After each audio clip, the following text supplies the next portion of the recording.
La gente está más endeudada, tiene menos dinero para gastar. Yo sí tengo 5.000, 10.000 euros en el banco. Lo mejor es, para no tenerlo directamente en la cuenta, tener una cuenta tipo MyInvestor de meterlo en índice y ya está, y por lo menos que me esté generando y que no esté en el balance del banco, ¿no? Que si tú mantienes una inflación continuada durante varios años, pues esos 100 euros que tenías ahora, dentro igual de 10 años, equivalen a 50. Y al final tú has perdido un 50% de tu poder adquisitivo sin darte cuenta. En España tenemos muchos bares y restaurantes, y si nos vamos a la estadística, una gran parte no llegan al primer año, y si nos vamos al tercero o quinto año solo viven el 20%.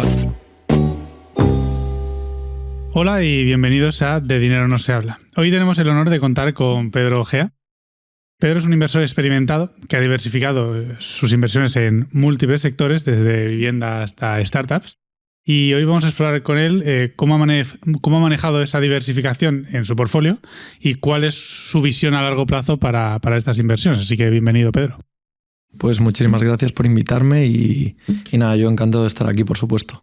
Encantado, o sea, nosotros de tenerte, de que seas tú el segundo invitado, es un honor. Bueno, Pedro, para empezar, preséntate, cuéntanos un poco sobre tu trayectoria personal y profesional. Bueno, luego primero también por matizar, ¿no? Experimentado entre comillas, porque hay gente que seguro que sabe muchísimo más que yo, eso por supuesto, y un poco por contar mi trayectoria. Yo realmente pues estudié, bueno, vengo de una familia que siempre tuvo negocios, de una empresa familiar. Y ya desde pequeño pues soy una persona muy curiosa, y aparte que me interesan muchas cosas, pues el mundo de los negocios y de las inversiones siempre me llamó la atención. Y pues cuando tenía 17 años y tenía que escoger qué estudiar, realmente pues estaba si hago fisioterapia o realmente pues me hago algo relacionado con la empresa, y acabé estudiando administración de empresas. Me gustó mucho la carrera.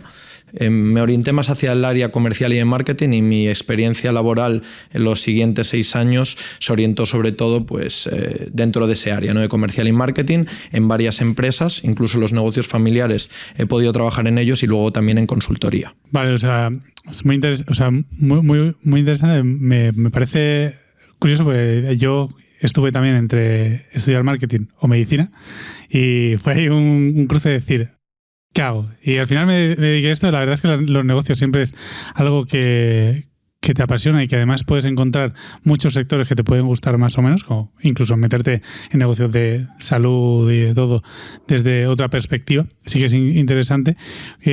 No sé si me puedes contar un poco de esos negocios familiares que comentabas, de a qué se dedica un poco este tema. Si quieres contar un poco, por poner un poco de contexto. Sí, por supuesto. Pues realmente es una compañía grande que tiene pues bastantes años, y se dedica sobre todo a lo que es la fabricación, distribución de bebidas y alimentación, y también un poco la hostelería, ¿no? Tiene también otros negocios pequeñitos en los cuales está diversificado, pero principalmente eso es el negocio. Opera en varios mercados, aunque la mayoría pues aquí en España. Y eso, pues siempre también con una mentalidad muy de seguir diversificando, seguir creciendo, porque al final si no creces, decreces. Y bueno, digamos que es la parte más importante dentro del patrimonio familiar. O sea, también ahí a ti te ha llegado un poco de pues ese conocimiento, ¿no? Un poco de ese negocio familiar, de esa mentalidad hacia cómo tienes que desarrollar. Quizás el vivirlo en casa, ¿no? Pero bueno, también yo, por ejemplo, yo tengo 2 hermanas, ¿no? Y ellas son farmacéuticas, se han tirado más por la rama de salud, y aunque sí que se interesan algo por el negocio, pues igual no les llamó tanto la atención. Es importante tenerlo en casa, al final el mamarlo te puede despertar ese interés oculto que tenías. Y en mi caso, yo que ya, como decía, soy una persona muy curiosa por naturaleza, pues me despertó ese interés y esas ganas de ser empresario en el futuro, de poder generar dinero y poder invertirlo para, por supuesto, aumentar el patrimonio y poder vivir un poco mejor. Claro. A ver, eso es, o sea, viene muy bien que de casa ya familia, padres, tíos, abuelos incluso, te vayan no instruyendo, pero sí viendo que ellos tienen esa dedicación y ese amor hacia pues, los negocios en este caso, que se te contagie, y luego tú realmente tengas ese interés, porque eso también te ha llevado pues, a donde estás ahora y a lo que te dedicas, y a lo que es el tema del podcast, y es esa diversificación, ¿no? Entonces, queriendo hablar de un poco de esa diversificación, tanto, bueno, de dónde viene a nivel familiar hacia ti en las inversiones. Me gustaría saber cómo abordas esa diversificación, cómo lo desarrollas, cómo lo planteas, cuál es tu mentalidad en cuestión a la diversificación, ¿en qué entras? Bueno, al final aquí, pues por matizar también un poco, ¿no? Creo que ya dentro de cuando estás o perteneces a una empresa familiar, esa empresa, pues igual puede que la mayor parte del capital esté invertido en esa empresa, en la empresa, y al final ese capital es necesario para que los negocios funcionen. En el caso de que vaya bien, pues al final puedes recibir unos remanentes, ¿no? Unos dividendos, y los cuales puedes igual pues ahorrar o destinar a esa inversión, que es nuestro caso, ¿no? Yo la verdad que un poco así, venimos de un mundo, de un sector un poco tradicional y de una mentalidad quizás que venía de nuestros padres y abuelos, que es más, pues oye, yo tengo un dinero, se lo doy al banco y que el banco un poco me recomiende o me lo gestione, ¿no? Claro. Y pues aquí te invierten en productos bancarios, que pueden ser fondos de inversión, algo de renta variable, renta fija, te meten algún fondo por ahí de pensiones, claro, alguna cosita también que tiene que vender el banco, que es normal. Y realmente, pues hace unos años que empezamos a aprender, pues hace 10 años, ¿no? Igual empezamos a ver más esto de qué es el private equity, qué son estos activos alternativos, o también, por supuesto, la vivienda, que son parte del patrimonio. Pero respondiendo a tu pregunta, creo que es importante lo que es el negocio, que siga por su cuenta, y luego invertir en cosas, al menos en nuestro caso, diferentes al negocio, ¿no? En este caso es activos líquidos, fondos de inversión, carteras gestionadas, acciones, etcétera. Algo de renta fija también, por supuesto, y más en momentos con altos tipos de interés como ahora, es muy interesante. Vivienda, creo antes lo comentábamos, ¿no? Que el parque de vivienda español está valorado en 4.5 billones españoles, no billones americanos, lo cual es más de 3 veces el PIB. Es una barbaridad. Español, y ahí está una gran parte del ahorro, ¿no? de las personas y de la inversión. Y creemos que van a seguir aumentando esos activos de valor, por lo cual nos parece un valor refugio bastante bueno en zonas estratégicas. Sin recomendar, dirías que durante los próximos años va a seguir en aumento. Y es que nosotros no recomendamos. Al final, nosotros por supuesto que creemos que es algo bueno, algo que nos permite diversificar dentro de todos los activos que manejamos, y vamos a seguir, por supuesto, apostando por ellos. Una tercera pata, una cuarta pata, porque es negocio familiar, activos líquidos, vivienda, sería esos activos alternativos. Dentro de la vivienda podría pertenecer a esos alternativos. Pero refiriéndome más a esos fondos de private equity, al venture capital más enfocado en diversificación en startups o inversiones directamente en startups. Y digamos que esa es la composición con diferentes niveles, pero bueno, digamos, lo primero es la empresa familiar, segundo los activos líquidos, vivienda y alternativos. Y luego alternativos.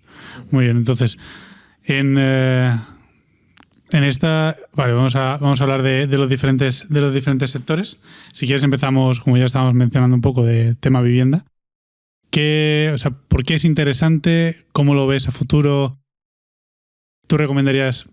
O sea, no es una recomendación financiera, ¿tú crees que es interesante entrar ahí? Una persona que, por ejemplo, tenga un pequeño patrimonio, vamos a decir que tenga unos pequeños ahorros, dirías, oye, pues una primera buena inversión podría ser un inmueble. Pues, un poco yo creo que el tema de los inmuebles es algo que siempre se ha hecho en España, ¿no? Como decía, la gran parte del patrimonio ahorrado o en inversiones de los españoles viene de inmuebles, es, digamos, el primer activo que se hereda. Que está en la cultura española, ¿no? Y que está en la cultura de la inversión en ladrillo, y luego vas a otros mercados y prefieren el alquiler más que la compra. Pero bueno, partiendo de esa base, que es lo primero que igual se transmite de padres a hijos, y lo primero que te dicen, cómprate una casa, un coche, y eso es lo que venía por cultura. Sí que creo que es interesante. ¿Y por qué? Primero de todo porque la población española, no por la natalidad, pero sí va a crecer, la población va a aumentar en los próximos años, sobre todo por la inmigración. El parque de viviendas español apenas ha crecido en los últimos años, porque ha habido mucha falta de obra pública y privada también.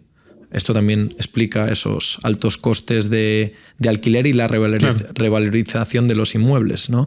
Entonces, como inversión, pues lo veo por dos lados. Por un lado, hay alta demanda de alquiler, ya sea de la vivienda o de las habitaciones, lo cual eso te garantiza una rentabilidad, probablemente no la más alta del mercado, pero una bastante segura, dependiendo de dónde inviertes.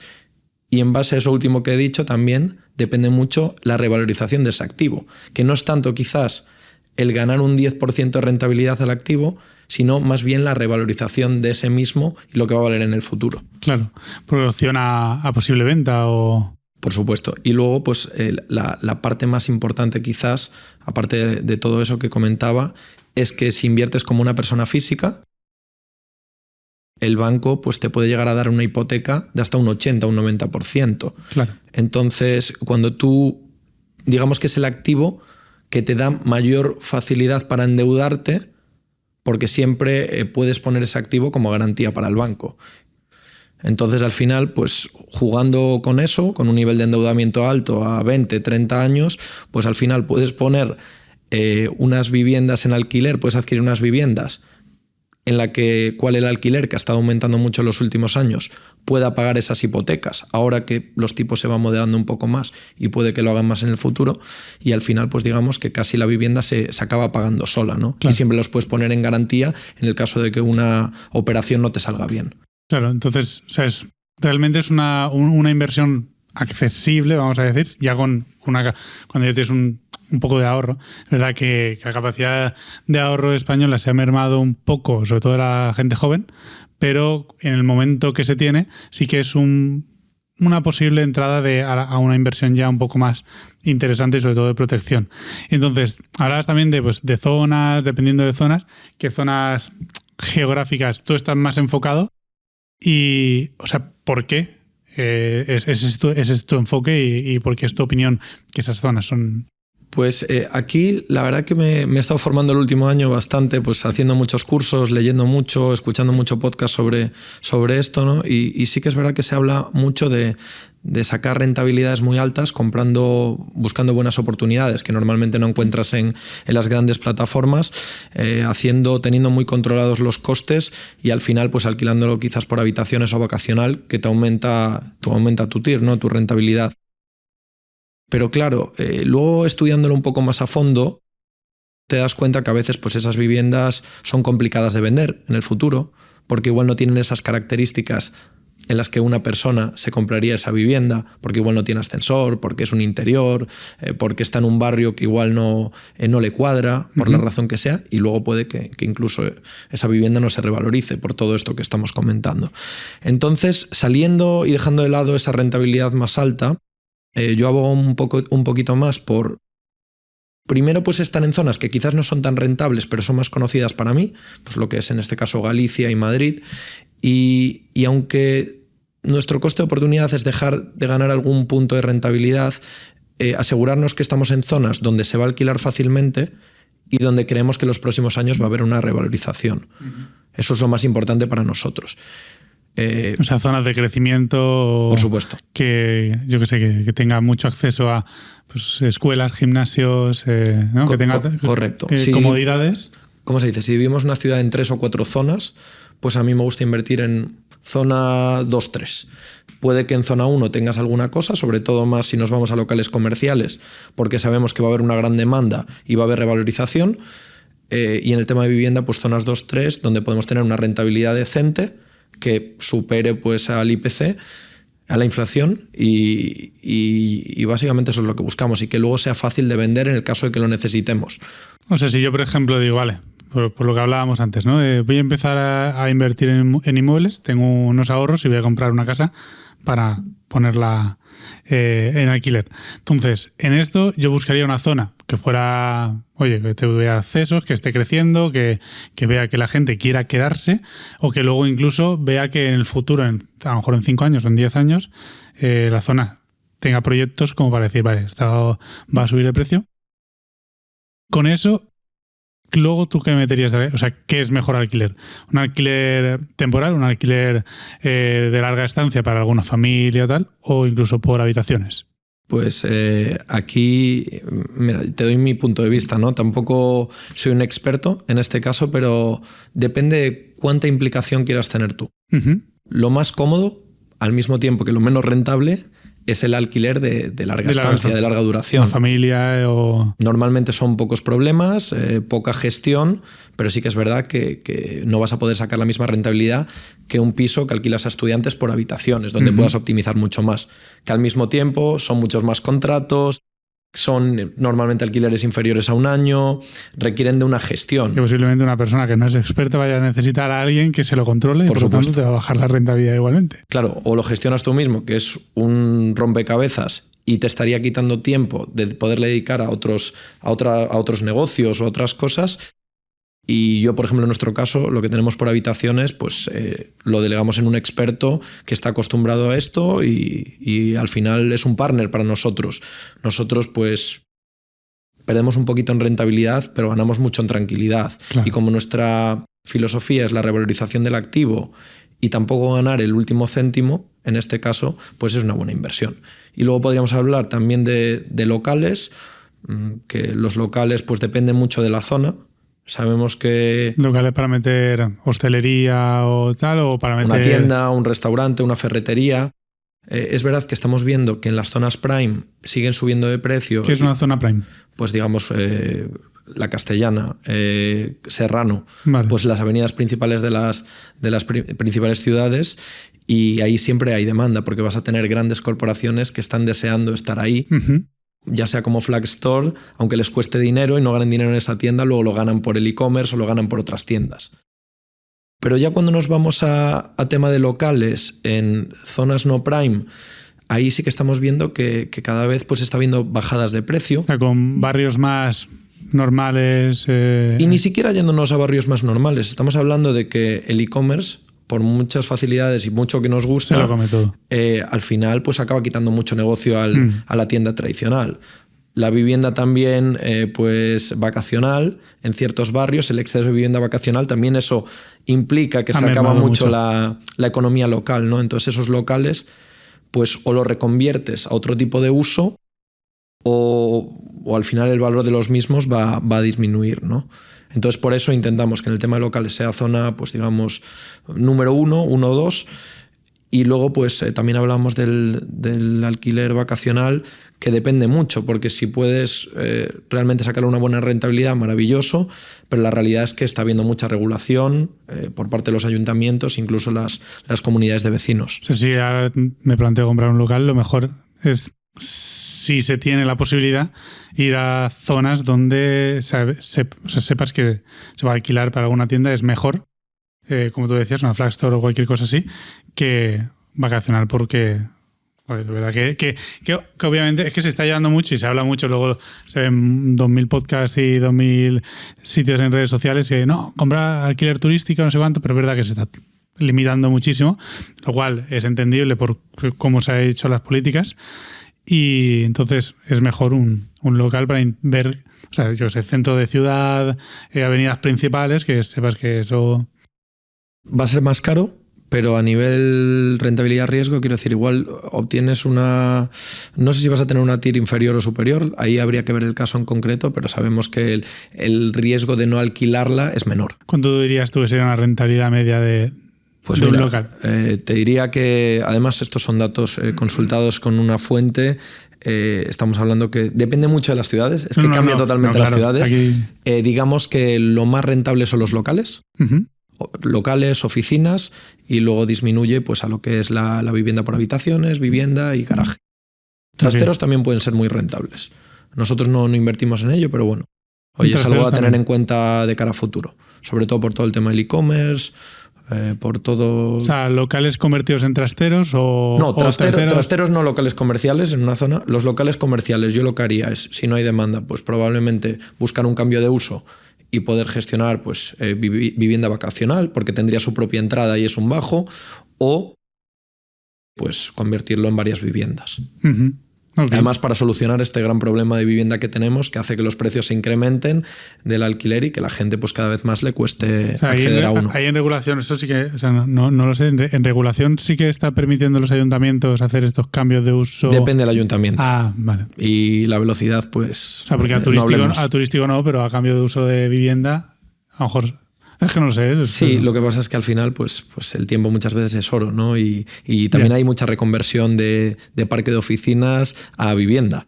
Sí. Está ocurriendo. Muchos edificios también mixtos. Está habiendo construcciones, que esto lo hay más en el extranjero que en España. Sí, pero pues ya tienes edificios con su centro comercial, su hotel, su parte residencial. Sí, aquí en Valencia hay unos cerca de Gran Turia, un centro comercial que se construyeron para hacer eso, oficinas, y tú entras y son loft, pero porque son loft pensados para hacer oficinas, y eso ahora mismo son viviendas, porque no sé, nunca se alquilaron para oficinas. Entonces, esa también es una opción interesante, pero no sabía que, o sea, si se está dejando, pero es verdad que los ayuntamientos tardan 200 años en hacerte cualquier gestión, no sabía que los cambios de uso también te estaban permitiendo convertirlo en vivienda. La verdad que desconozco toda la ley y desconozco si en todos los casos se puede, pero sé en casos que sí que se puede y conozco a gente que lo ha hecho. Eso es interesante. Vale.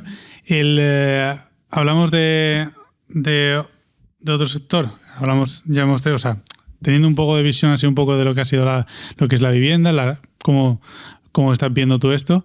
El siguiente punto, ¿cuál era tu siguiente punto? De la vivienda. Bueno, empezamos, digamos, en la parte de los negocios. Luego estaba todos los activos líquidos. Luego era la vivienda. Y luego el alternativo. Y luego negocios personales, que pues yo también tengo, y otras cositas, pero bueno. Si quieres de activos líquidos. Activos líquidos, pues lo típico, ¿no? Yo creo que al final cuando tú vas a un banco, como empezamos a invertir hace años, ¿no? O en gestoras privadas, pues al final tú dices, mira, yo tengo esto, quiero esta rentabilidad porque estoy dispuesto a asumir este riesgo. Claro. Entonces tienes diferentes perfiles. Entonces, en base a eso, pues lo puedes dejar una gestión discrecional, que te lo gestiona el banco. Tú le pagas sobre plusvalías y por la gestión de ese capital, por el capital que gestiones, el tamaño, o una cartera asesorada que te asesoran en base a tu perfil de riesgo y tú vas tomando esas decisiones finales, ¿no? Carteras con acciones, con fondos de inversión, ya sean en España, en el extranjero, en diferentes mercados, con diferentes divisas, en diferentes sectores. Eso es para mí casi todos los activos líquidos, ¿no? Uh-huh. El tema del efectivo, por ejemplo, pues también eso cuenta como efectivo, pero intentamos que el efectivo sea lo menos posible, porque siempre ahora mismo que los tipos de interés están altos, es mejor meterlo igual en un monetario o en una cuenta remunerada. Sí, que te dé algo, pues, o sea, que no esté en una cuenta que no te genera absolutamente nada. Sino y que no esté en el balance del banco al final. Vale. Por un nivel de riesgos, igual que no es bueno pues tener mucho dinero en una cuenta, o aunque tengas muchas cuentas, en el caso de que mañana el banco pues le pasase algo, el fondo de garantía te cubriría una parte. Lo mejor es tenerlo invertido en activos que no están dentro de ese balance. O sea, que cuando tú tienes el dinero en una cuenta normal, la típica cuenta nómina de tal, es balance de banco, y cuando lo metes en una remunerada o ya en un índice tal, ya no es... La remunerada tengo mis dudas. Yo creo que la remunerada creo que sí que está en el balance, no lo sé. Uh-huh. Y los depósitos también están en el balance. Vale, entonces ya sí que a lo mejor estarías pensando en una cuenta de tipo de inversión, que a lo mejor lo meta en fondo indexado. Exacto. O algo de eso, ¿no? Bueno, fondos indexados también dentro del líquido, algún ETF. O sea, para bajar un poco así a tierra, para lo mismo, ¿no? O sea, aquí queremos aprender. Yo sí tengo 5.000, 10.000 euros en el banco, que, o sea, con eso... Lo mejor es, aparte obviamente diversificar, pero para no tenerlo directamente en la cuenta, tener una cuenta tipo MyInvestor de meterlo en índice y ya está, y por lo menos que me esté generando y que no esté en el balance del banco, ¿no? Sí, lo primero de todo, al final esto, yo no soy nadie para dar recomendaciones, por supuesto. Esto no es una recomendación, es una opinión. Creo que como opinión es bueno, primero, pues medir cuál es tu nivel de ahorro, tu nivel de gastos, tu nivel de ingresos, y cuando tienes eso controlado, y en el caso de que pudiese ocurrir algo, porque al final pues tú nunca sabes si mañana puede ocurrir cualquier cosa y tienes que dejar de trabajar por unos meses, tener un pequeño ahorro para cubrir pues varios meses en el caso de que te quedes sin ingresos, y una vez tienes ese fondo, que también lo podrías tener, por ejemplo, en un monetario, porque en un monetario es algo que te da algo de rentabilidad por no tenerlo en una cuenta. ¿Qué es un monetario? Pues un fondo monetario es un fondo totalmente líquido que invierte en activos con muy poco riesgo. Ok. ¿Cómo qué tipo de...? Pues aquí se invierten en renta fija, invierten en deuda, pero de estados en temas que te pueden pagar. Okay. Y sabes que tú estás más o menos, suele estar al nivel que está el IPC, que al menos no pierdes valor de tu dinero. Es una rentabilidad bajita, pero muy poco riesgo. Y estás fuera del balance del banco. Bien. Bueno, si al final depende de la cantidad, también la puedes tener en una cuenta, que no pasa nada, porque en el caso de que le pasas algo al banco, pues obviamente tienes ese fondo de garantía que te cubriría. Claro, eso es hasta 100.000 euros, por eso te digo. O sea, por supuesto. Siempre y cuando, de verdad, que lo cubra, pero está ese fondo. Que eso no lo sabemos. Eso no lo sabemos, pero ahí entendemos está, ¿no? Que sí. Entendemos que te lo debería cubrir hasta 100.000 euros en una cuenta bancaria. ¿Y cuál sería esa idea, ¿no? Yo creo que cuando tienes eso cubierto, una buena manera de inversión para mí, pues son, por ejemplo, esos fondos indexados que hablábamos, que al final replican índices. Pues, por ejemplo, uno muy típico que invierte mucha gente, el del SP500. Sí. ¿Y por qué? ¿Qué tienen de bueno? Porque tú al final, si hoy inviertes 1.000 euros, debido al interés compuesto, que al final es todos los intereses que se van generando, que vas ganando a cierre de mercado, si lo reinviertes en ese fondo, tu base que has invertido cada vez va creciendo más. Uh-huh. Y entonces, mientras que se siga generando un interés similar, cada vez lo hace sobre una base superior. Entonces me parece algo bueno, y de hecho si miramos los históricos, pues los fondos indexados te dan una rentabilidad, porque están en la media del mercado, de un 7, un 8%. Lo cual es muy bueno y...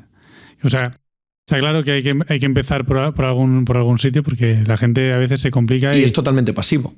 Claro. No le tienes que dedicar es automático. tiempo. Sí. O sea que aquí el fondo, al final, por ejemplo, el SP500 pues invierte en las 500 mejores de Estados Unidos, ¿no? Así para poner un poco de contexto. Uh-huh.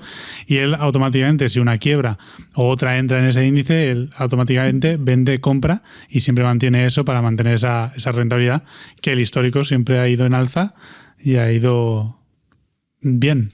Exacto, y aquí también esto es importante, ¿no? Me dirías, joder, si esto es lo mejor que hay, ¿por qué no inviertes todo ahí? Porque creo que hay que diversificar, claro. Y es importante diversificar en todo tipo de activos y mercados y todo.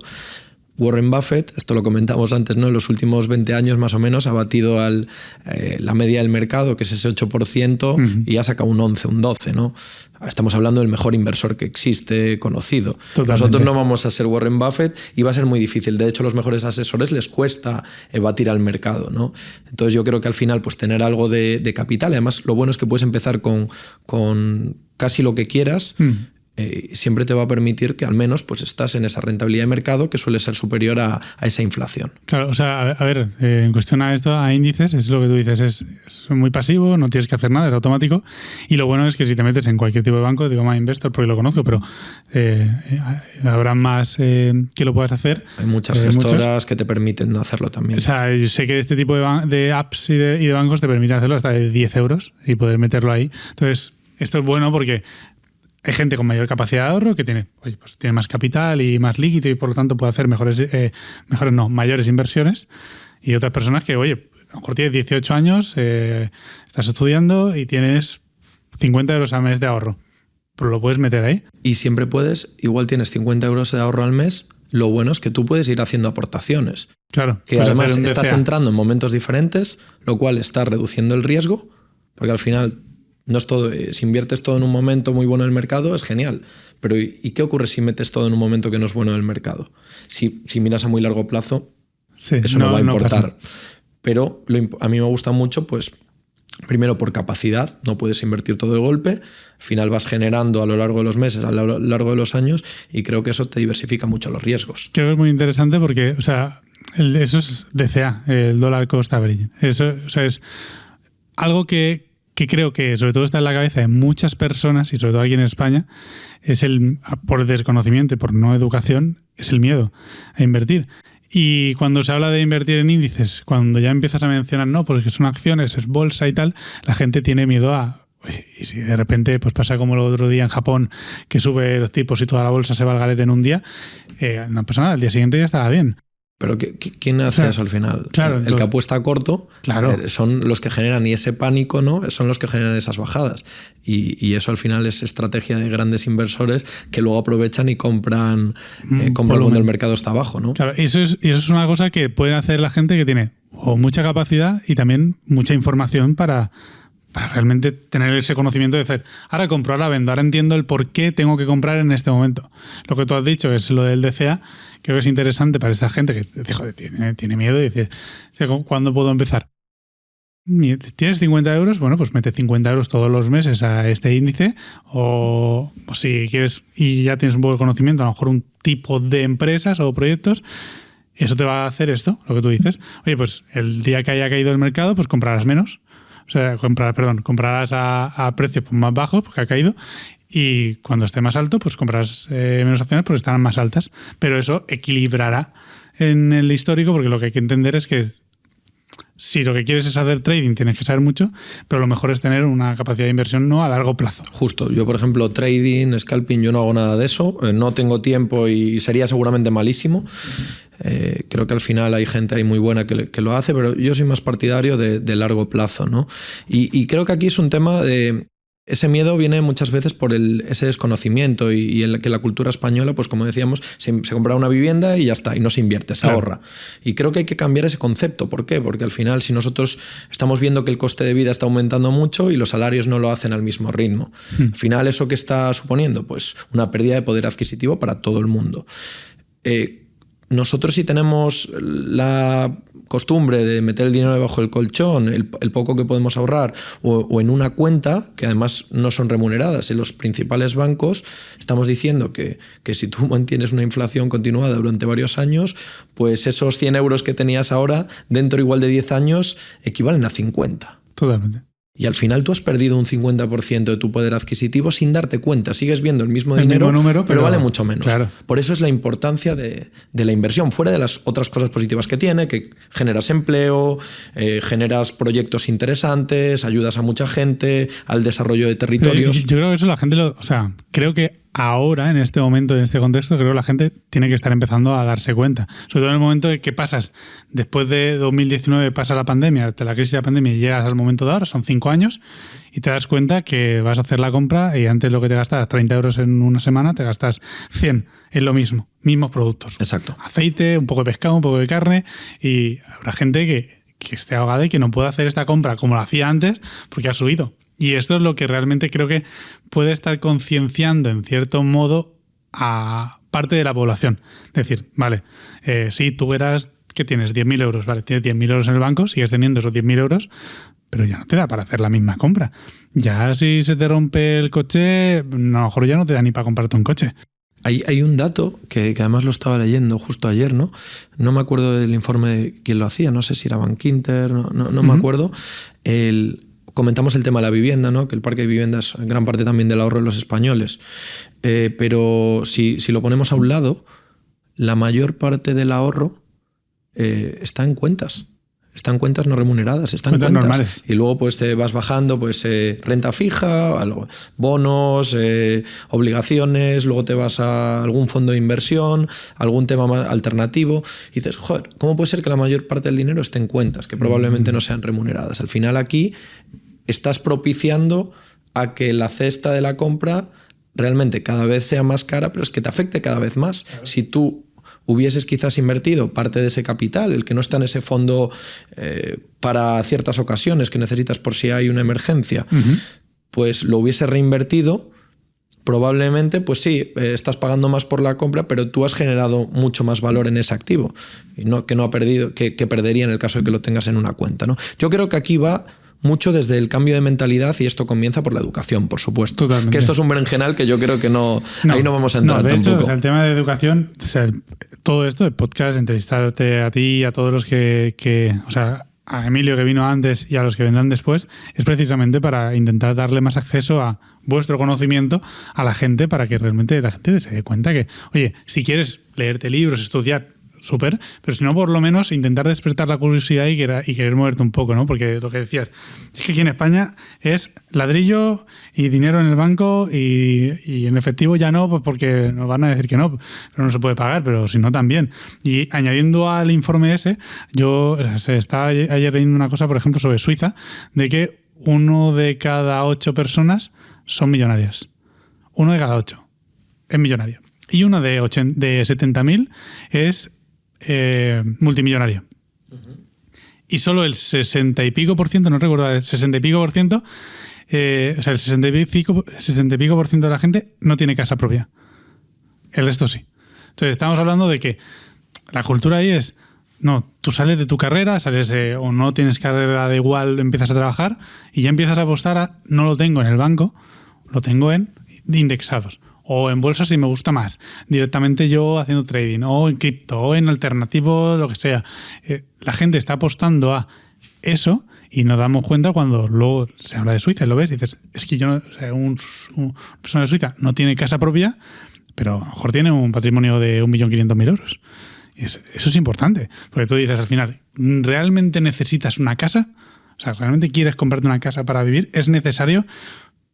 Depende de tus objetivos, si lo que tú quieres es tener tu casita y ya está, pero si lo que es construir un poco de patrimonio y tener, realmente ni siquiera necesitas lo primero en pensar en una vivienda, sino en voy a formarme, voy a ver qué puedo hacer y cómo puedo hacer que mi sueldo de 1.000 euros, 1.500, 2.000 euros no sea 20.000 euros al año, sea 25.000.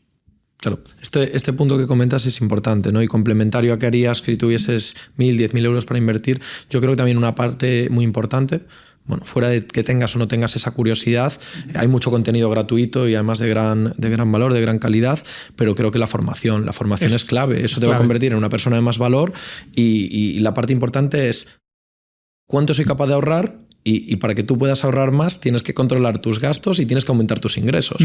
Y ahí es donde realmente empieza ese juego del interés compuesto, de ir haciendo aportaciones y que llegue un momento, ojalá en el futuro, donde se compense casi los ingresos indirectos con los directos. Totalmente. O sea, yo lo puse en un vídeo en las redes hablando de eso. O sea, para que la gente tuviera un poco de visión de, joder, es que si tú de repente se te jode la nevera, tienes que comprar una. Y a lo mejor tenías 1.000 euros ahorrados. Se acabó, ya está. Ya no tienes 1.000 euros ahorrados, te acabas de comprar una nevera. Pero en cambio, si de esos 1.000 euros los ibas poniendo 1.000 euros al año o 1.000 euros cada 2 años en un fondo indexado, se te rompe la nevera y solo con los rendimientos que te ha generado, a lo mejor en 5 años, pues ya te has comprado, no sé si la nevera entera, pero a lo mejor una parte. Pues ya no te estás descapitalizando de todos tus ahorros si haces eso, si tienes un poco de visión y decir, no, yo lo guardo aquí por si pasa algo. Y realmente lo que pasa es que tienes 1.000 y valen 500. Y cada vez valen menos. Claro. Esos 1.000 si están ahí. No tiene sentido. Pues hablando un poco así, o sea, todo esta educación y tal, cuando empiezas a meterte en educación y todo, descubres otro tipo también, ¿no?, de proyectos y ahí también entra mucho la parte alternativa, que es algo un poco más que a lo mejor pues inversión en startups, todo esto, que la gente puede conocer un poco más. Tú en lo que es alternativo, donde tú ya has empezado a meterte, a interesarte, a invertir. Pues todo lo que no es vivienda, como ya comentábamos que lo ponía en una casilla aparte, pues yo en el pasado por capacidad tampoco podía, ¿no? A nivel familiar sí que sé que ya hace 10 años pues empezó a hacer alguna cosa en private equity, que invierten pues en compañías que suelen tener unos buenos cash flows, acaban vendiendo con los años y tienen unas rentabilidades interesantes. Tiene riesgo, por supuesto. Empecé a descubrir el mundo, bueno, yo de las startups hace años, pero como me fui al mundo de la consultoría y trabajaba con corporates, pues me medio olvidé, no tenía tiempo básicamente para leer sobre eso, no estaba dentro del mundillo, no iba a los eventos. Y en el momento que decido emprender, pues hace 3 años montando pues locales de hostelería, también aprendiendo de otro tipo de negocios, que además se aprende muy bien a leches y también alguno ha ido bien. Me permite pues esa flexibilidad cuando consigo tener equipos en los cuales puedo delegar para empezarme a meter pues como pequeño inversor y también acudir a este tipo de eventos y meterme en ese ecosistema español que ha ido creciendo en los últimos años. Es verdad que los últimos 2 pues el capital que se ha movido ha sido inferior al récord, que si no me equivoco fue en el 22, ¿no? 22 o ya no sé si 23, ya me lío, que creo que se movieron 4 billones americanos en inversiones en startups. empezamos a descubrir ese mundo de las startups, ¿no? Y veo que me apasiona en diferentes sectores, en el aprendizaje, en la pasión de los emprendedores. Entonces empiezo a invertir directamente ahí. También nos damos cuenta que queremos invertir en muchos proyectos y no tenemos igual la capacidad ni podemos asumir ese riesgo. Claro. Entonces empezamos a ver también la oportunidad de esos fondos de venture capital o esos clubes de inversión que por un ticket diversifican en un portfolio de 20, de 40, de 50 compañías. No tienes tanto aprendizaje probablemente como siendo un inversor directo, pero en los clubes tienes participación directa, en los fondos no, pero no es que te garantizan porque como todo tiene un riesgo, pero sí que digamos el binomio rentabilidad-riesgo lo modulas bastante. Claro, o sea, aquí para que la gente también lo vea, o sea, tipo startup, todo el mundo conoce, tipo Globo, Nude Project, que son así como muy conocidas en un sector, en otro, ese tipo de empresas, pero lo interesante en las startups, y si la persona que quiere empezar a meterse, quiere empezar a invertir en este tipo de sectores, investiga, te das cuenta que hay una infinidad de tipos de proyectos en el sector que a lo mejor tú seas más apasionado, como si es la salud que hablábamos antes. Hay mucha gente que está haciendo deep tech, haciendo investigación pues, para la medicina, como hay gente como nosotros que hacemos inversiones en energía renovable y apostamos por otro tipo de alternativas, como, yo qué sé, es que puedes encontrar hasta seguridad, innovación en seguridad. Entonces, lo bueno de esto es que si tú lo haces por tu parte, puedes entrar en un sector que conozcas, asumiendo el riesgo, obviamente, de lo que es las startups, pero si no, pues tienes este tipo de alternativas que también la gente, pues también es interesante conocerlo, donde tú, corrígeme si me equivoco, pones un capital, no sé si al mes o al año, y ellos ya lo van gestionando para mitigar ese riesgo, o sea, dentro de lo que cabe, mitigar más riesgo que si tú vas a una empresa que te guste y dices, oye, te dejo tanto. No, te invierto tanto a cambio de equity, lo que sea. Normalmente en los fondos de venture o en los clubes de inversión, aunque tienen maneras diferentes de tomar decisiones, yo creo que tiene una gestión bastante profesionalizada y además se ponen su reputación ante el resto de inversores, ¿no? Y al final España es un mercado muy pequeño, claro. Y si mañana probablemente el que le va mal un fondo no monte el segundo, entonces te interesa que vaya bien para generar rendimientos a todos, incluso pues a los socios que suelen poner también parte del capital para en el futuro montar el siguiente y claro. El siguiente, ¿no? Y creo que sí, a nivel riesgo estás diversificando mucho. A nivel aprendizaje, pues por supuesto que ser un pequeño inversor en estadios iniciales tiene mucho más riesgo, pero te permite entrar con capital más reducido y también te permite esos aprendizajes que no son tanto la parte financiera, pero sino de entender el mercado, la competencia, conocer a los emprendedores realmente. ¿Cómo se desarrolla un negocio? O sea, es verdad que hay mucha gente que a lo mejor, pues por lo que es la vida o por sus propias ambiciones, no se dedica a los negocios.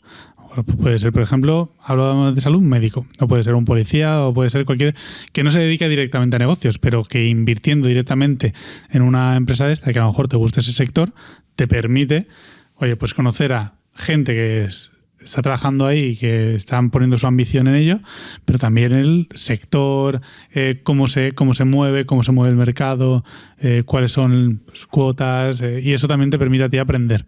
Eso es lo que si lo haces tú mismo. Que bueno, que aquí tienes la capacidad de o invertir directamente en una startup, o lo puedes hacer a través incluso de crowdfundings que hay también de... No hemos mencionado el crowdfunding que te permite entrar con tickets más pequeños. Claro, o sea, hay crowdfundings para startups que ponen, oye, pues entrada desde 100 euros y de 100 euros pues se puede entrar a invertir en la empresa que tú consideres. Creo que, de hecho, Vicio lo hizo hace poco para una ronda que sacó y creo que te permitía invertir, si no me equivoco, desde 40 euros.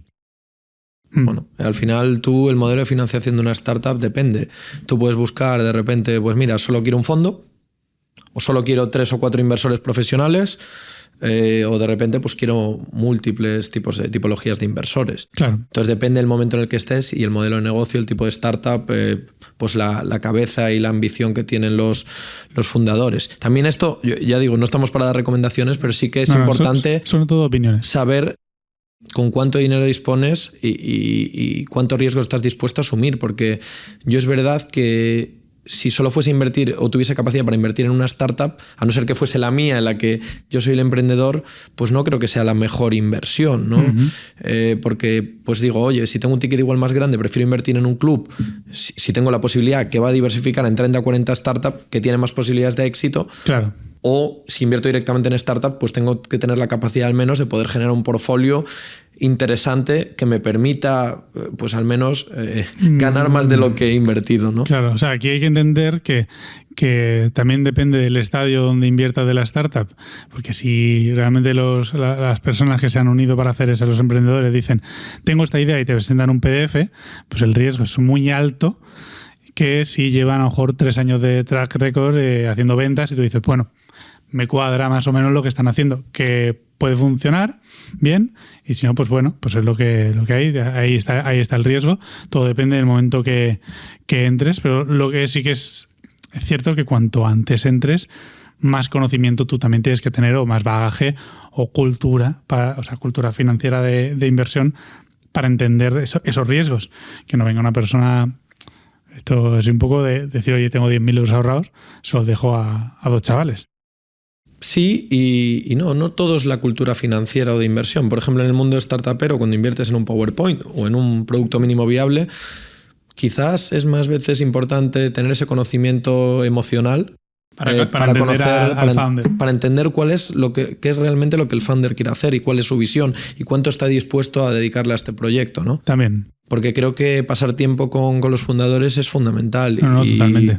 Y te garantiza, porque al final nos vamos muchas veces al número financiero, y en el momento que igual un fundador pues está un poco más despistado, el número financiero no va, se va y en cambio no es una persona que realmente está entregada por el proyecto y pelea más para que ese número acabe dando en un futuro, ¿no? A ver, sí, totalmente, tienes toda la razón. O sea, me refería también un poco a ese conocimiento, a que, oye, si cuando presentas algo, puedes decir, oye, se me ha ocurrido, esta noche en la cama se me ha ocurrido hacer un juguete que...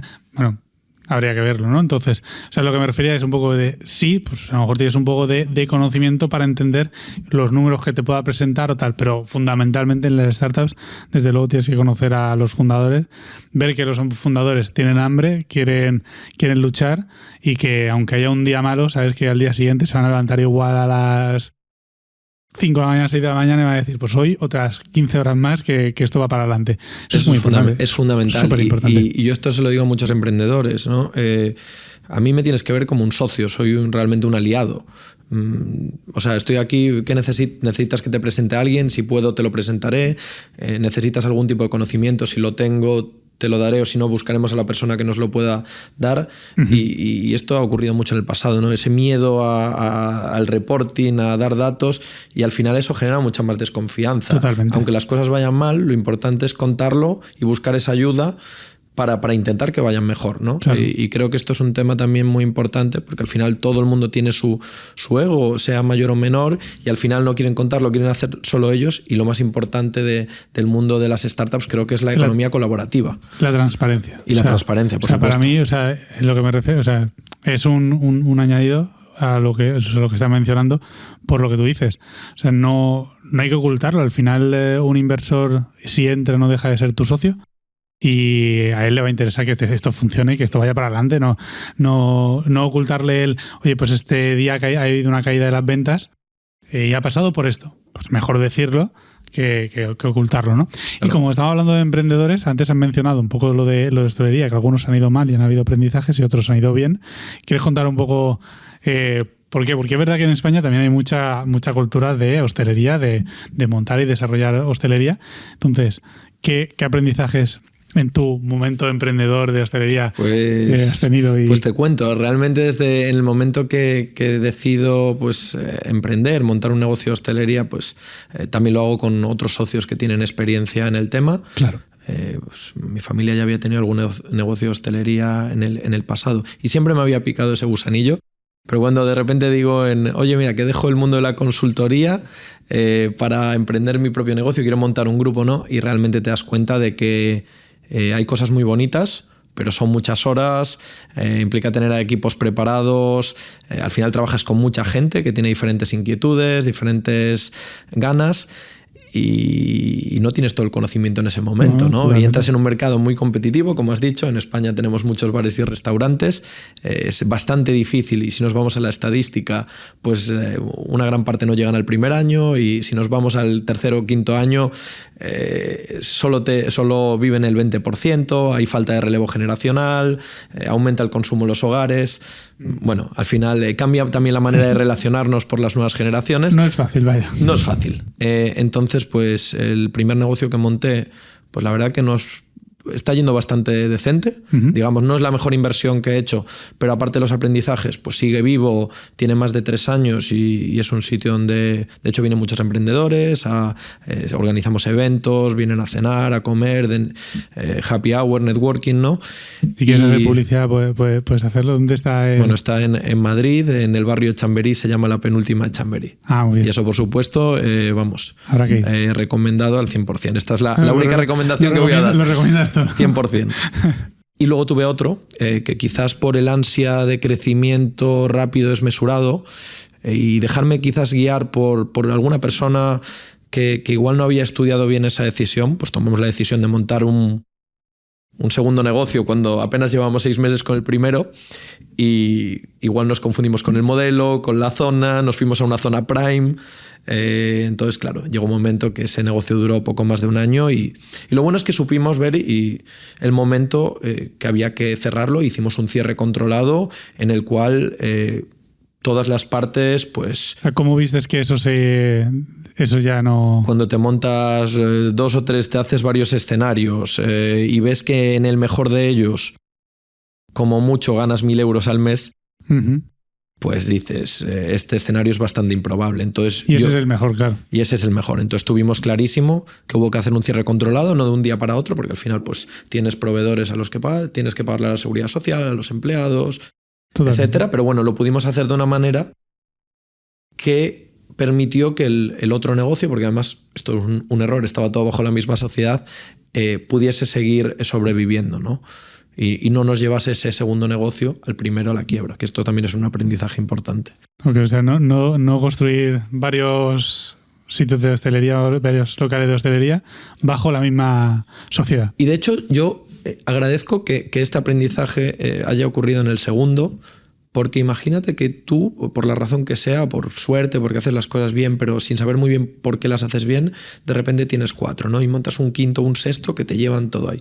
Pues es mucho más dramático que de repente una sociedad con 6 locales se vaya al garete por no haber visto esto antes, que te ocurra cuando tienes uno que además pudiste, sigue funcionando y el otro lo cerras. O sea, montar 6 y que uno te vaya muy mal. Y te puede arrastrar toda la cuenta de resultados. O sea, lo recomendable es, si alguien realmente se quiere dedicar a la hostelería y quiere montar locales, es que cada uno vaya por su cuenta, por separado.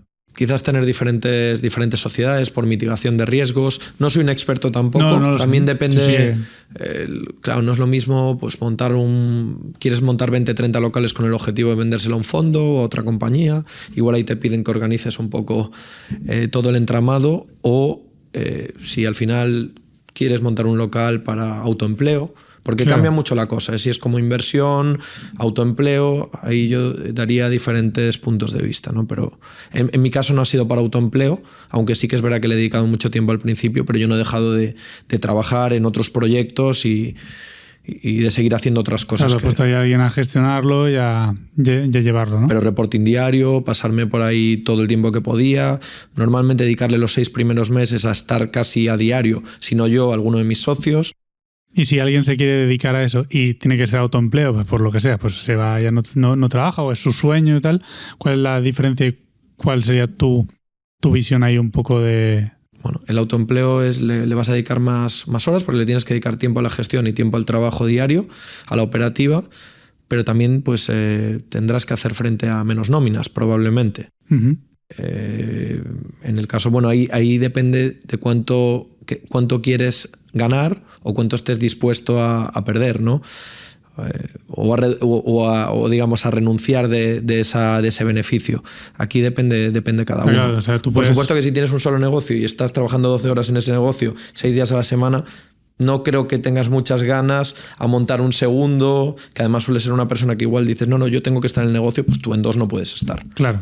Entonces depende de la mentalidad que tengas más, ¿no? Sí, o sea, yo sé, y creo que no me equivoco a decirlo, leí una noticia, por ejemplo, del grupo Saona, la persona que está aquí en Valencia, que él empezó prácticamente de cero con la hostelería. Una vez, o sea, hubo una quiebra, no sé qué, hubo un momento mal, y que luego empezó de cero con los negocios, y él sí que se puso a ello con uno, pero luego ya su mentalidad era crecerlo. Y el crecerlo ya te permite estar en una posición un poco más elevada, ¿no? Yo creo que es un poco también... Es verdad que depende de la mentalidad. Si tú tienes la mentalidad de montarte tu bar, tu club, tú lo que quieras y quedarte ahí, pues a lo mejor se te va a complicar expandirte, pero si tu mentalidad es crecer un poco, a lo mejor al principio sí, y así también comprendes cómo se desarrolla tu negocio, pero si ya quieres crecer, sí que te tienes que poner en una posición un poco más arriba y buscar gestores de cada local, ¿no? Y buscar a los mejores gestores dentro de lo que te puedas permitir. Creo que la importancia de escalar un negocio es tener a buena gente de operaciones, gente que es capaz de hacer que todo se haga cada vez de manera más eficiente. Gente mejor que tú. Gente mucho mejor que tú. Y tú, hasta donde puedas aportar valor, estar más en esa visión, ¿no? En también pues, buscar esas herramientas y ponerlas a disposición de esos equipos de operaciones, y al final, pues en el momento que tú puedas, pues quizás acabas saliéndote del todo y dedicas un 5% de tu tiempo, y realmente la gente que hace crecer ese negocio y te pregunta pues una vez cada 6 meses, claro, o en un consejo, pues es otra, ¿no? Yo creo que esa, por ejemplo, es la filosofía. Aún así, creo que al comienzo o cuentas ya con un gran expertise, o te asocias a gente con un gran expertise, o debes dedicarle mucho tiempo. Y en mi caso, cuando empecé a entrar en otros negocios, en otras cosas, me costó mucho dedicarle tanto tiempo a esto, y entonces pierdes también el día a día del negocio.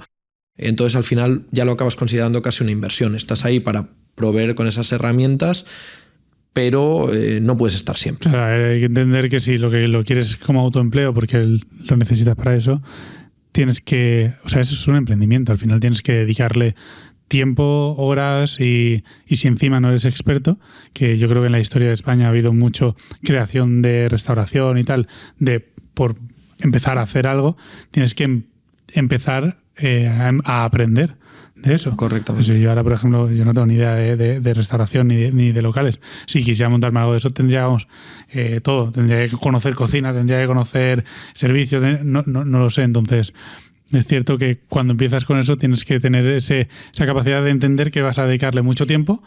Sobre todo vas a hacer cosas muy mal, pero vas a aprender, y depende de lo que tú quieras crecer o si te quieres quedar con ese sitio, ¿no? Creo que al final también el resumen está en tener una propuesta de valor diferencial, en ser capaz de que esa propuesta de valor llegue a tu público, para que ese público pues venga, traigas a nuevo público y ese público sea recurrente, esté dispuesto a pagar por esa propuesta, por supuesto, y que dentro de tus costes lo tengas bien optimizado. Claro. Si tú al final cumples eso, es difícil que te vaya mal. ¿Cuál es el problema? Que, como bien dices, incluso por gente que tiene experiencia, pues le ha ido mal en los negocios, pues te puedes confundir en la zona, en el público, lo que sea. Por eso se puede siempre pivotar. Pero bueno, al final, si alguna de esos no lo cumples, de esos 3, digamos, vértices, es muy probable que sobrevivas, pero tampoco te vaya a dar para montar muchos negocios más, ¿no? Claro. O sea, por eso también hemos visto, o sea, y vemos en España muchísimos bares normales que, oye, pues viven de ello tranquilamente, pero que tampoco pueden desarrollarse, ¿no? Porque o no es la zona, o el alquiler te está consumiendo todo. Los márgenes disminuyen por la subida de costes que no la puede repercutir al cliente. La gente está más endeudada y tiene menos dinero para gastar. Entonces, pues el que se tomaba 2 cervezas, 2 Coca-Colas, ahora se toma una. El que salía a comer 2 días a la semana, igual sale uno o ninguno. Y luego el cambio de hábitos de las nuevas generaciones, que tienden a relacionarse pues más a través de las redes, y igual no salen tanto a este tipo de tirarse de locales, 5 o 6 horas en un bar tomándose algo. Pues todo eso afecta, ¿no? Y también la falta de relevo generacional. Hoy en día no todo el mundo está dispuesto. Antes era normal, pues decías, pues este local del 1700 o el 1800, padres, hijos, nietos, tal. Ahora la gente igual no está dispuesta, Porque, digamos, en España no es fácil emprender. En España, Sí, está sobre complicado. todo cuando las empresas son pequeñas, tú antes de ganar, de facturar 1 euro o antes de ganar 1 euro, tú ya estás pagando tu cuota de autónomos y estás pagando muchas cosas, ¿no? Sí. Y tampoco nos vamos a meter aquí, pero sí que es verdad que la gente no está dispuesta a trabajar tantas horas. Ujú. Al final la hostelería es un negocio complejo Que necesita y además se mucho trabaja tiempo. cuando todo el mundo está disfrutando normalmente y luego que es difícil emprender.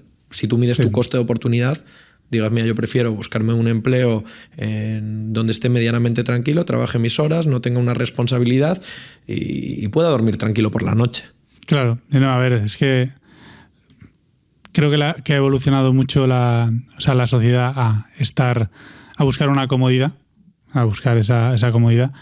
Creo que también España ha hecho mucha labor y mucho ahínco en promocionar, por ejemplo, la vida funcionaria, vamos a decir, que es muy tranquila, que está muy bien, que tú cobras, te levantas a las 7, vas a las 8, sales a las 2 y estás en tu casa tranquilamente. Y eso también ha mermado un poco el espíritu emprendedor entre eso y los impuestos y todo, porque es verdad que ya no es en hostelería, es que aunque quieras abrir una firma de moda, o sea, eso podría decir, pues antes mencionaba Nude Project, pero me da igual cuál sea, no son hago 5 camisetas y a ver cuántos millones gano, es voy a dedicarle 20 horas al día y a ver si vendo una camiseta. Y luego ya veremos a ver dónde va esto, si es lo que quiero dedicarme es a la moda.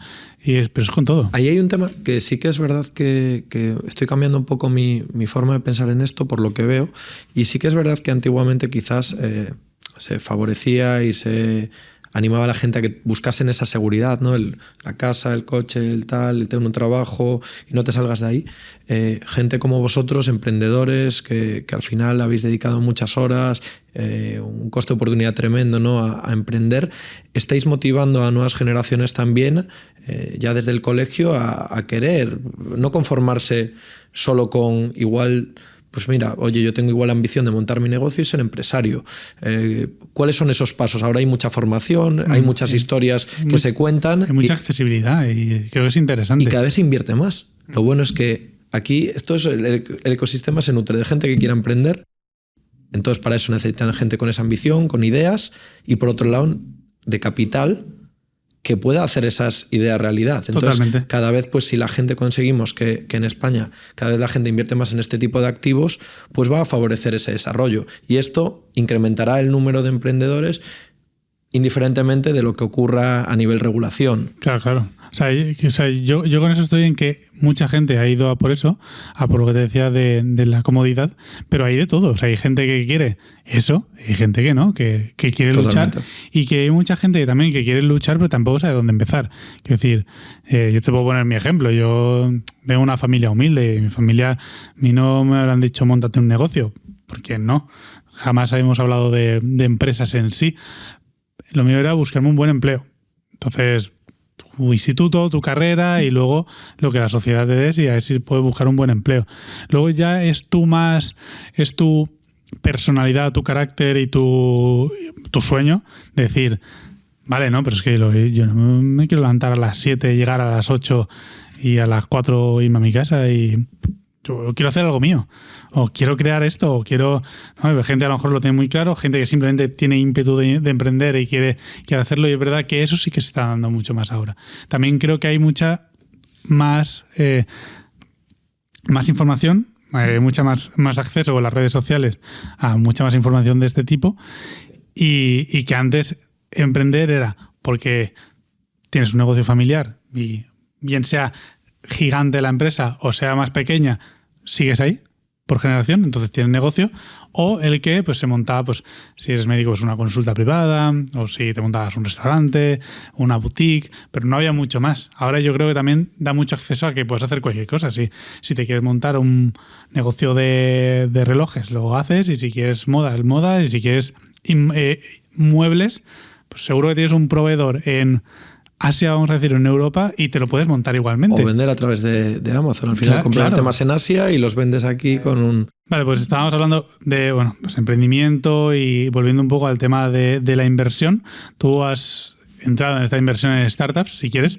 ¿Cómo es un poco tu portfolio que has invertido? ¿Cuáles son los que te ha interesado? ¿Qué temas? Pues yo más o menos, por poner en contexto, hace 3 años pues empiezo a acercarme mucho al mundo startupero, cuando también monto esos negocios de hostelería. Y realmente pues empiezo a conocer diferentes sectores. Me he interesado pues por el sector de la movilidad, el agrotech, porque siempre me gustó mucho el mundo del campo, Oreca Tech, también relacionado con la hostelería, pues proyectos desde gestión de reservas, pago por QR, de esos hay infinitos, optimización en la logística, pues tema casi de invertir en tiempo, con empresas que ofrecen pues hacer las cosas que a nosotros no nos gustan o nos cuesta mucho tiempo, que podemos poner en valor en otra cosa. O sea, he tocado múltiples sectores. Es verdad que en todo lo que invierto intento que tenga pues ese impacto positivo, ¿no? Intento, pues, mido la parte del impacto, de la sostenibilidad medioambiental, la parte me importa mucho si es socialmente responsable. También miro, pues que, oye, que tengan buenas prácticas esas empresas, pero también miro el número, miro las finanzas, pero invertimos en cualquier sector, básicamente. Con el largo del tiempo hemos ido modulando mucho nuestra tesis de inversión y cada vez entramos antes porque tenemos mayor aprendizaje y diversificamos más. Y dentro de tus inversiones, ¿podrías decir algún fracaso o algún éxito que tú digas, joder, esta inversión, la verdad que me ha ido bien? ¿Puedes decir o no ahí lo que tú quieras? Pues sí, te puedo decir algunas que creo que además van a ir muy bien. Entre ellas, pues invierto, por ejemplo, en Belka, pues tema de movilidad eléctrica, con Emilio, en Kafler, con Ricard Guillem, que también pues es esto que empezó con las ITVs y ahora ofrecen todo tipo de servicios para cliente final y para empresas, y bueno, ya están en muchos países y con un crecimiento importante.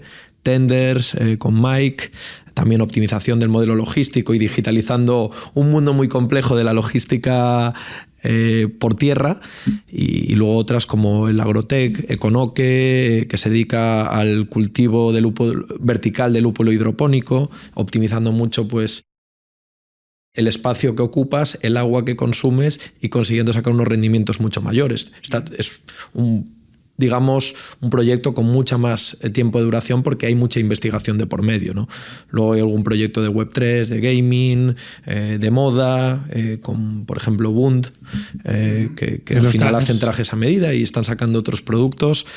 Pues bueno, un poquito de todo, ¿no? Desde gestiones de clubes deportivos también, o sea, múltiples sectores. Eso, bueno, o sea, eso también me reafirma mucho a lo que decía antes de si alguien realmente quiere empezar a invertir en esto, que se vea que hay de todos los sectores y dentro de los sectores 1000 ideas diferentes que tú digas. Eso sí, ¿esto? No invierto en lo que no entiendo. Antes decía, no invierto en algo que no usaría. Y ahora que no entiendo. Es mentira porque sí que he invertido en alguna cosa que no usaría, pero igual sí que usaría alguno de mis socios. Y en temas que no entiendo, pues o me lo explica muy bien para que lo entienda o lo veo complicado. Vale. O sea, porque tampoco me va a generar ese interés. Claro, no, además es normal, pero porque también si de repente te están diciendo algo, por ejemplo, Deep Tech, que es una inversión que puede ser a que salga algo de resultados a 6 años, 5 años, hasta que se desarrolle eso, o lo entiendes o me lo cuentes si no sabes esto explicarlo. Totalmente de acuerdo. Claro. De hecho, hay un caso, mira, te puedo decir, a mí pues el tema de la salud, te decía, leo mucho sobre salud, me encanta, me parece algo fundamental, el deporte, salud. Creo que la biotecnología es también algo que viene para quedarse y bueno, en unos años veremos enfermedades que hoy parecen incurables que se podrán controlar, ya no sé si curar. Entonces digo, como yo no entiendo de esto y estamos hablando de un ciclo de producto muy largo, pues he buscado un fondo verticalizado de este tipo de empresas y dejarlo en gente que realmente sabe. Claro. Yo no entiendo mucho de ello, pero sí que me parece algo estratégico, entonces por eso invertimos. Claro, no, además también es cosa también de los emprendedores el llevar bien ese mensaje. Te puedo poner ejemplo nuestro. O sea, nuestro modelo al final invertimos en placas y te damos un retorno.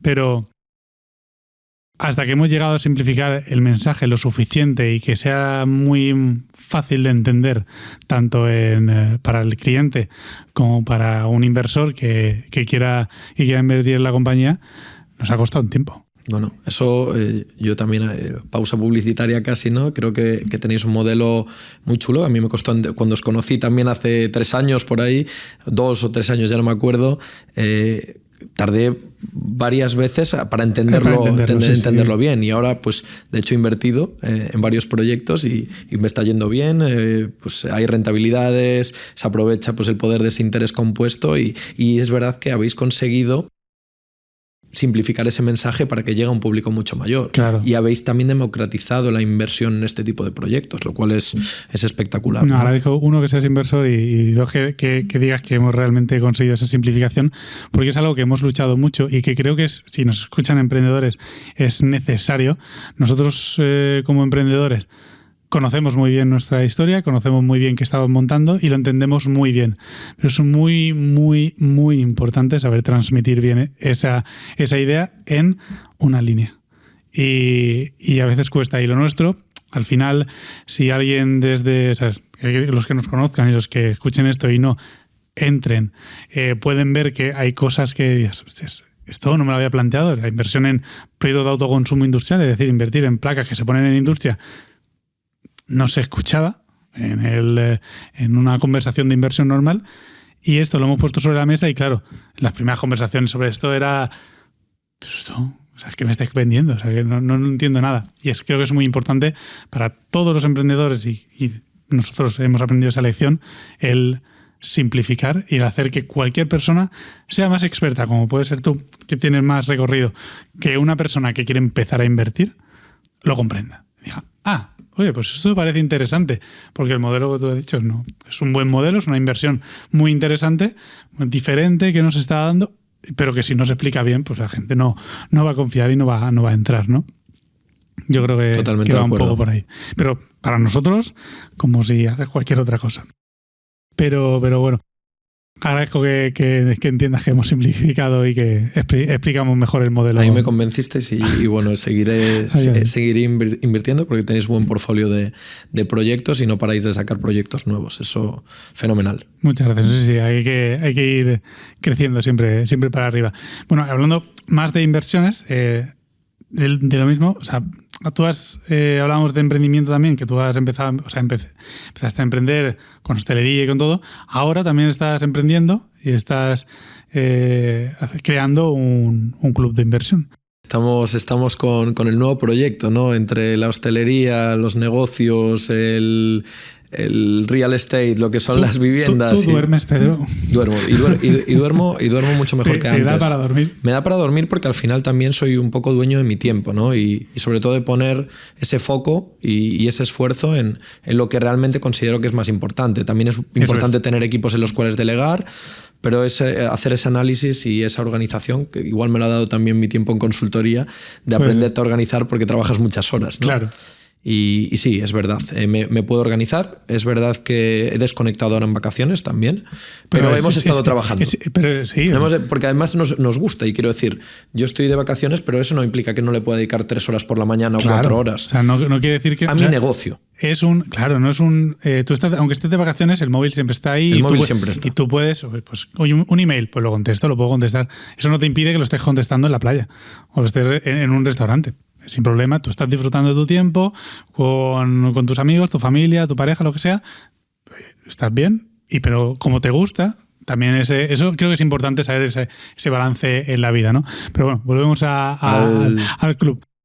Pues el tema del club. El club es un proyecto que, bueno, llevo 3 años un poco metido en este mundillo y hace 2, en uno de estos eventos startuperos que hay en España, pues un grupo ya de coinversores, que somos amigos más que coinversores, ¿no? Hablamos de montar hace 2 años pues un vehículo de inversión o un club en una región más orientado a Galicia, pero que, bueno, que seguramente pues va a ser en toda España. Y en ese momento sí que estuvo bien la idea, tomando unas cervezas, pero la realidad es que no nos veíamos capacitados para hacerlo, igual por contactos, por expertise, y bueno, pues decidimos seguir aprendiendo, conocer diferentes clubes, seguir invirtiendo más, conociendo a más gente, y bueno, desde hace 4 meses pues dijimos, chicos, es el momento, tenemos esta idea. Llevamos meses peloteando un montón de ideas también para, pues, preguntándole a la gente, al final obteniendo insights de todo el mundo, y creemos que ya tenemos pues un modelo que nos puede cuadrar, y próximamente, no sé si será ya a finales de este mes o primeros de octubre, queremos lanzar el primer club de inversión gallego, con todo fundadores con orígenes gallego, pero no exclusivamente para gallegos. Obviamente pues operaremos en todo el territorio peninsular e islas. O sea, cualquier persona, que obviamente también lo validéis vosotros, si quisiera entrar a poner algún ticket. Por supuesto, estamos acabando de valorar cuál va a ser el ticket mínimo. Tenemos ya más o menos unos números. Al final, por supuesto, queremos que tenga gente de alto valor, gente que venga del mundo del emprendimiento, de la inversión, aunque no haya invertido en startups, que tenga esas ganas. Y al final, pues lo que queremos es generar un grupo casi de amigos, socios, donde democráticamente tomamos decisiones sobre proyectos que han llamado nuestro interés y creemos que tienen potencial, y por supuesto pues ofrecerle una rentabilidad, porque es lo que decíamos antes de los fondos.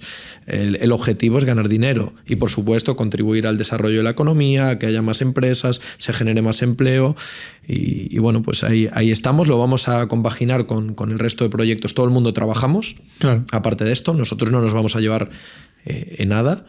Sí que tenemos que tener pues unos equipos que nos ayuden a analizar, nos ayudan en toda la parte legal, fiscal, pero bueno, pues al final lo que queremos es un grupo de socios que nos permiten, que nos acompañen y levantemos este capital para invertir sobre todo en empresas multisector que entendamos, por supuesto, y que estén en esos estadios iniciales. Inversiones en startups, pre-seed.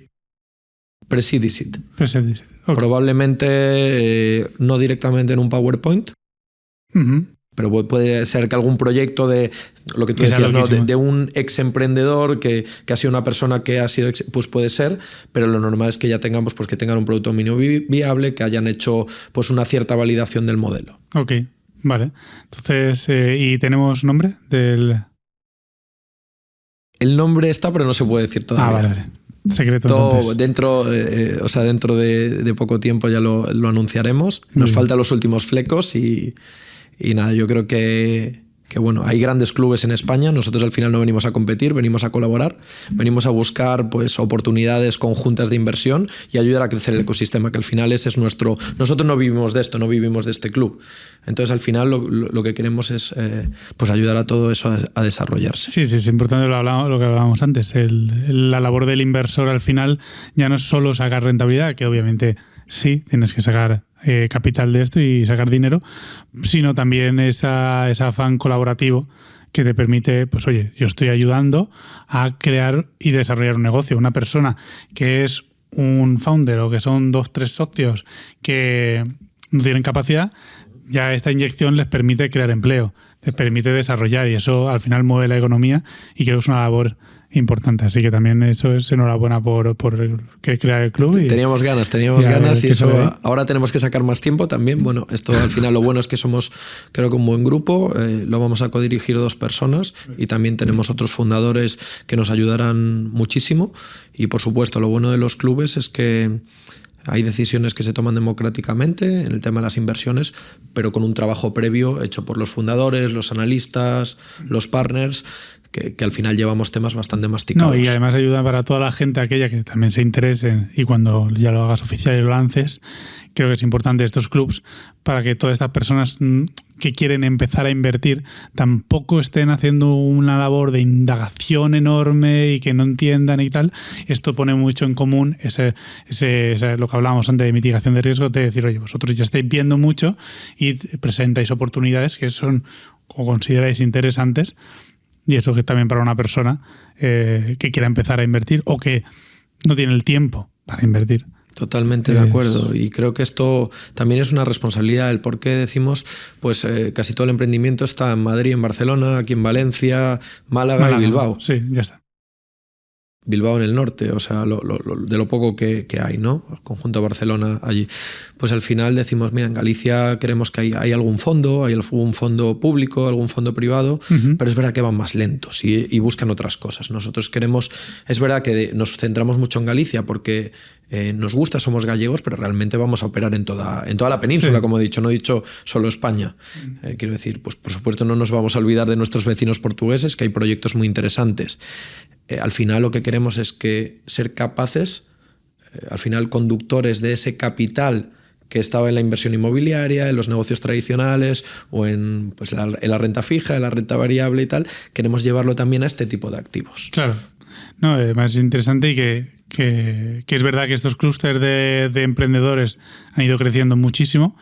Y creo que es importante que además ciudades, y Galicia también es una ciudad, Santiago y luego ya todo lo que es la comunidad de Galicia también es una comunidad muy importante en España, y que obviamente ponerle un faro de inversión y de emprendimiento también es importante, porque de ahí han nacido muchas empresas también conocidas y hay mucho emprendimiento también. Totalmente. Entonces, aunque se opere en toda España, también es interesante que se ponga un poco también el foco en Galicia. Vale, por terminar un poco el tema de inversiones ya, luego ya cerraremos la entrevista.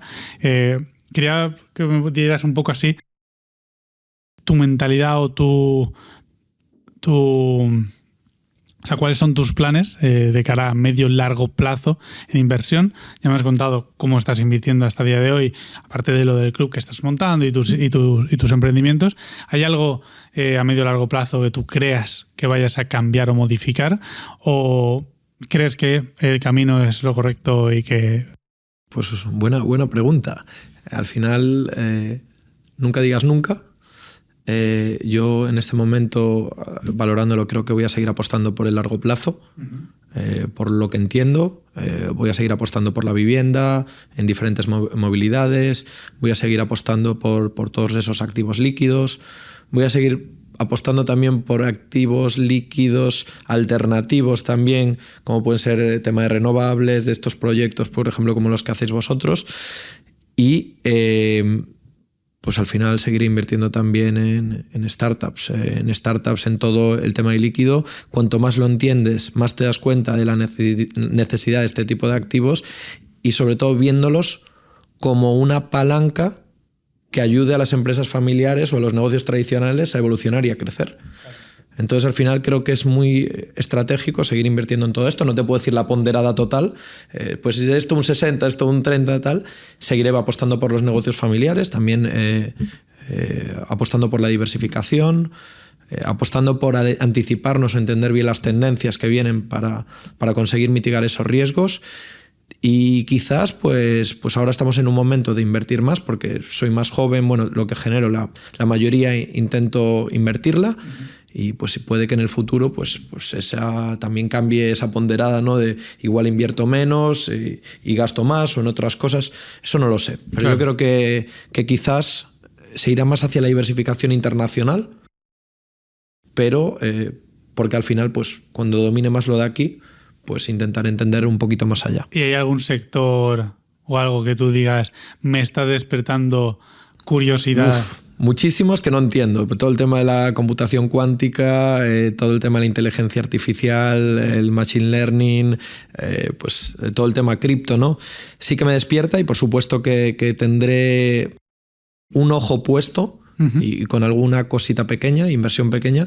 Pero yo, si te tengo que decir 3 o 4 cosas o 5, no diría, ¿en qué invierto yo? ¿No? Digo, yo pienso, pues cómo somos el ser humano, no sé cómo vamos a ser en el futuro, pero el ser humano necesita comer, ¿no? Todo lo que sea alimentación, bebidas, pues puede ser una inversión, no sé si la más rentable, pero puede ser interesante.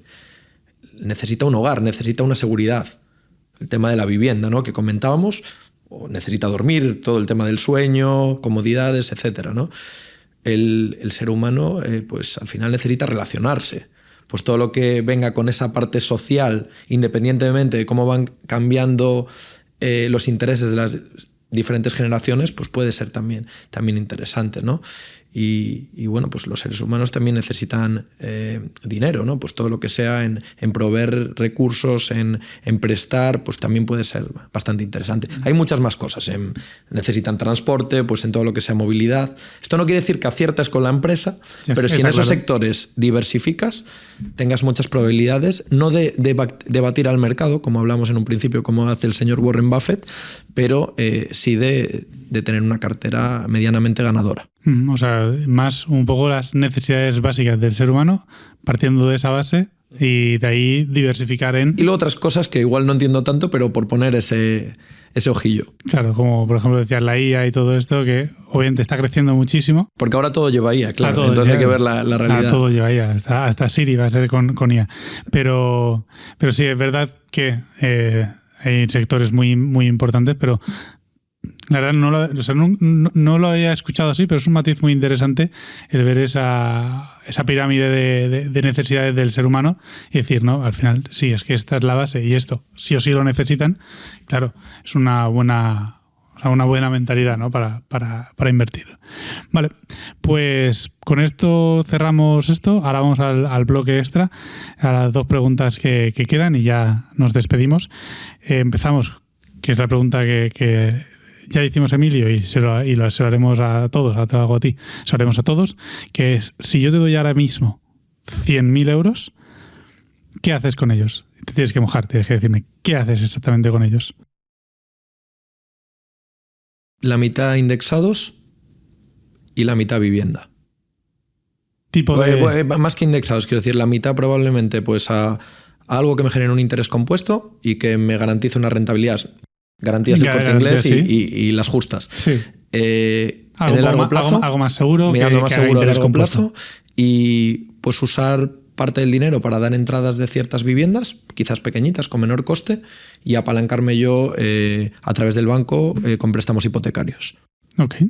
Interesante. Como una buena manera de ganar una buena rentabilidad. También podría meterlo todo a renta variable, a un fondo. Está claro. Pero yo lo que haría, diversificaría de esa manera. Entonces ya, obviamente, con tu mentalidad... No me montaría un local de hostelería, ni invertiría todo en 3 startups. Eso es una cosa, yo te doy 100.000, tu expertise, con 100.000 euros, mitad indexado. Dejo una parte para Crowdme también. Vale, me parece bien. Puedes entrar desde 1.000, pues un 1% puede entrar. Muy bien.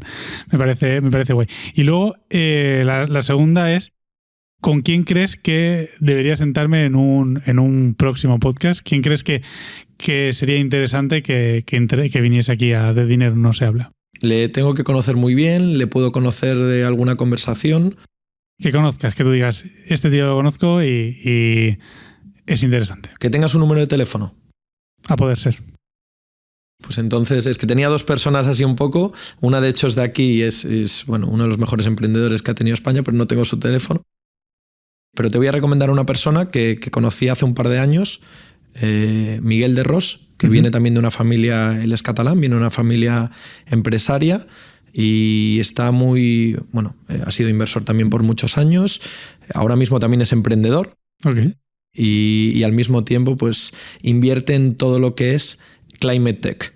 Climate Tech, al final todo lo que tiene que ver con medio ambiente, con clima, y la verdad que es de las personas de España que más conocen dentro de este sector, ¿no? Y aparte pues ha venido de otros, entonces conoce muy bien los diferentes tipos de activos en los que invertir y te puede contar igual el porqué.